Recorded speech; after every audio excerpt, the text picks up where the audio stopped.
yadda wannan suka samu kuɗi, yadda wannan ya samu kuɗi, da izinin Allah kai ma za ka samu. Kawai kai mana magana a WhatsApp ɗaya daga cikin lambobinmu, in kai wannan ba amsa ba sai kai magana da wannan, insha Allah za ka samu amsa. Tasrifi gaskiya ne, tasrifi gaskiya ne.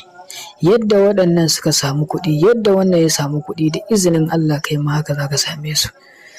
Za mu iya baka kai da kanka, za ka iya zuwa inda muke a sai turare a yi maka aiki, za ka iya turo da kuɗi a sai turare a yi maka aiki, za kuma ka iya aikowa insha Allahu da turaren idan kai ka siya da izinin Allah, amma ka tabbatar ka sai turare original kafin aiki.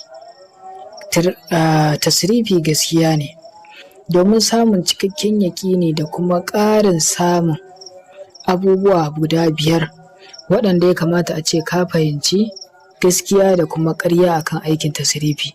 To kai min magana a wasu, ba dole sai mun yi maka aiki ba, ba dole sai ka yi aiki a tare da mu ba, ba dole sai ka turo mana da kuɗin turarenka ba, ba dole sai ka zo inda muke ba.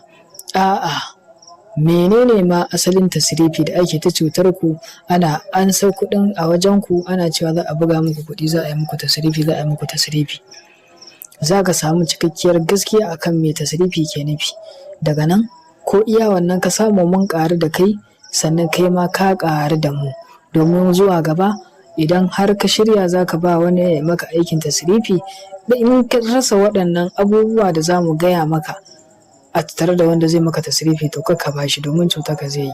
Za mu buɗar maka da ido, mu wayar maka da kanka akan abin da ya shafi harkar tasrifi, domin daga yanzu ba wanda zai ƙara cutar ka, ya ƙara amsa kuɗi daga wajen ka ce zai maka aikin tasrifi sannan ka yarda da shi, illa sai idan ya nuna maka ire-iren waɗannan abubuwa da muka nuna maka su a zahiri da izinin Allah. Ina mana fatan alkhairi da fatan muna lafiya. Za ka iya zuwa mai maka aiki, za ka iya turowa da kuɗi a maka aiki, hasali ma za mu iya ɗaukar aikin mu baka ka yi da kanka, ka sai turare ka yi da kanka da izinin Allah. Tasrifi bai da wahala, tasrifi baya da wani lokaci da za a ce za a ɗauki time mai tsayi ana ta yin sa ba a gama ba. Duk wanda ya ce zai maka aikin tasrifi ya ce zai ɗauki awa 2 ko 3 ko sama da haka ya ce maka aiki, to ka yarda da shi.